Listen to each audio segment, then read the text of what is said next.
दोस्तों, आज की कहानी है बेटी को अपनी मनमानी छोड़ने का नतीजा। कहानी पसंद आए तो वीडियो को लाइक और सब्सक्राइब जरूर कीजिएगा। अलका ऑफिस में सबके लिए जिज्ञासा का विषय बनी हुई थी। वह किससे, क्यों, कहाँ जाती है, इस बारे में सब अटकलें लगाते थे, लेकिन असलियत कुछ और ही थी। अलका को जैसे ही यह खबर लगी कि उसका तबादला फिर भोपाल होने का मेल हैंड ऑफिस से आया है, तो उसकी आंखें छलक पड़ी। वह तो फिर से भोपाल जाने के लिए जैसे दिन रात बाट ही जो रही थी। उसके तबादले पर इंदौर कार्यालय के उसके सहकर्मियों ने उसका बाकायदा विदाई समारोह आयोजित किया।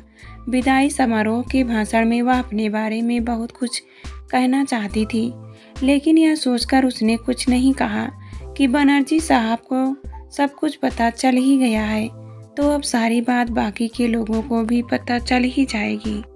तब यह सब कुछ जानकर शायद किसी के दिल में यह बात आ जाए कि माफ़ करना अलका, हम तुम्हें समझ नहीं पाए। वह जल्दी से घर आई। उसने अपने 2 सूटकेसों में सारा सामान भरा और रेलवे स्टेशन पहुंची। भोपाल जाने के लिए 2 साल पहले किन हालात से गुजरकर उसे भोपाल से इंदौर कार्यालय में आना पड़ा।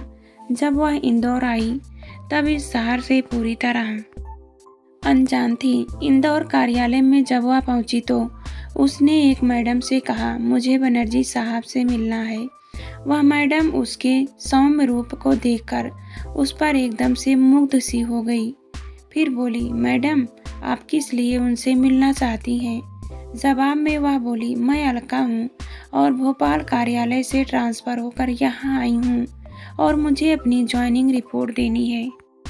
सामने वाला केबिन बनर्जी साहब का है और मैं उनकी पीए श्वेता शर्मा हूँ। आप उनसे जाकर मिल सकती हैं। उसके केबिन में जाने के 5 मिनट बाद बनर्जी साहब ने अपनी पीए श्वेता को केबिन में बुलाया और कहा, मैडम, ये अलका है, आज ही भोपाल दफ्तर से आई हैं। आप इन्हें आज अपने साथ बैठिए और कविता, जो कि मैटरनिटी लीव पर है, उनकी सीट का काम इन्हें समझा दीजिए। देखिए अलका जी, मिसेज कविता ने डिलीवरी हुई है, इसलिए शायद वे 6 माह तक अवकाश पर रहेंगी। इस सीट का कार्यभार आपको संभालना है। श्वेता ने कहा, देखिए, कृपया आप मुझे अलका जी और आप बगैर मत कहिए। हम एक ही दफ्तर में काम करते हैं, इसलिए हम सब एक दूसरे के कलीग हैं। यदि तुम मुझे अलका कहोगी तो ज़्यादा अच्छा लगेगा। फिर श्वेता ने उसे उस सीट के कार्यभार की पूरी जानकारी दी।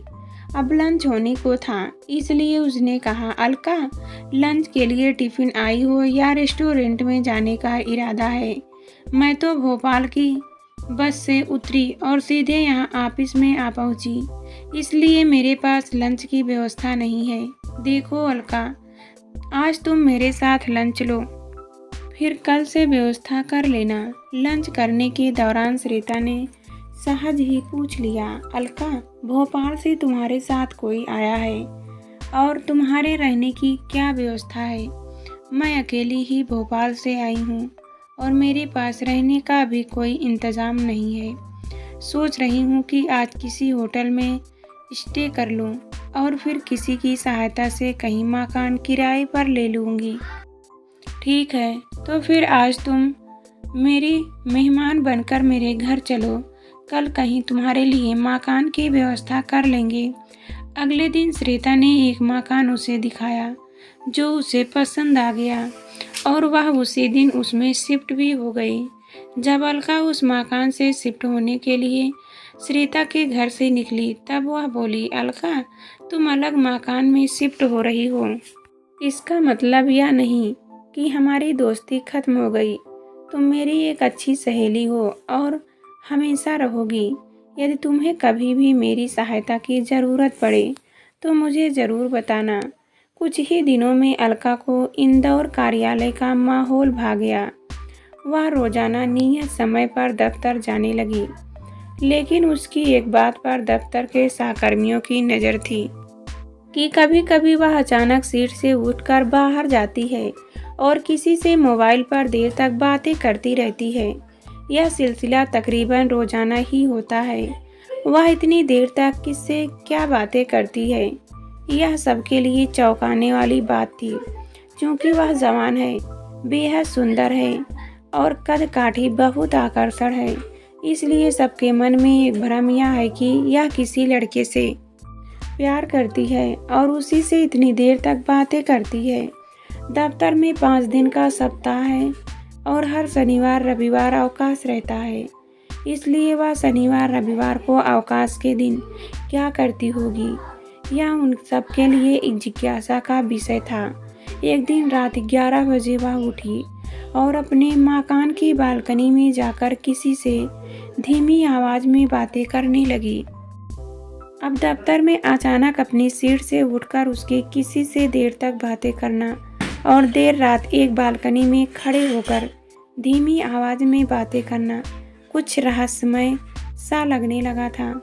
दफ्तर के कुछ सहकर्मियों ने मन में यह बात आई कि अलका से पूछा जाए कि सीट पर से अचानक उठकर बाहर जाकर वह इतनी देर तक किससे बातें करती है। लेकिन किसी से मोबाइल पर बातें करना एक पर्सनल मामला है, इसलिए किसी ने उससे यह पूछने की हिम्मत नहीं की। हाँ, उसके इस बर्ताव से सबके मन में एक शंका अवश्य हो गई कि वह किसी लड़के से प्रेम जाल में पड़ी हुई है।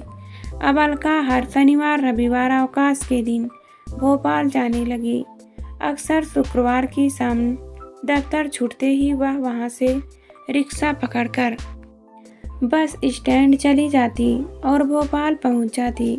वह इंदौर में नौकरी अवश्य कर रही थी, लेकिन उसका मन और ध्यान भोपाल में ही लगा रहता था। हर महीने वह अपनी पगार की राशि का अधिकांश हिस्सा भोपाल भिजवा देती थी। एक दिन जैसे ही वह भोपाल से इंदौर लौटी, कार्यालय में आते ही उसने कार्यालय की सोसाइटी से 10,000 रुपये का कर्ज लिया और वह रुपये तत्काल भोपाल भिजवा दिए। वह अपनी पगार की राशि का अधिकांश हिस्सा भोपाल में किसे भेजती है और दफ्तर की सोसाइटी के लिए 10,000 रुपये के कर्ज की राशि उसने किसे भेजी, यह रहस्य ही था। एक दिन वह दफ्तर आई और उसने अपने भविष्य निधि खाते में से 20,000 रुपये निकलवाने के लिए आवेदन किया।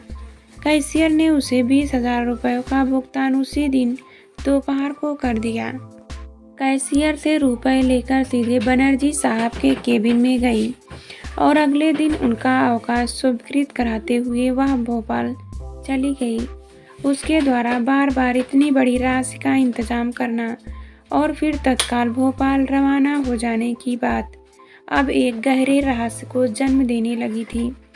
दफ्तर के सहकर्मियों के दिल में कई बार यह विचार भी कौंध गया कि जवानी के इस दौर में उससे कोई गलती तो नहीं हो गई, क्योंकि वह दिखने में बहुत सुंदर थी।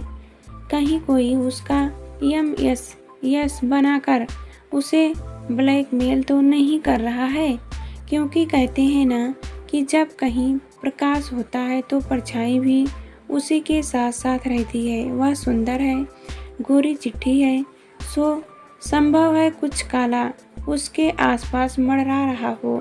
अलका भोपाल से वापस लौटी तो बहुत गुमसुम थी। उसके मन के भीतर का दर्द अब उसके चेहरे पर साफ नजर आने लगा था।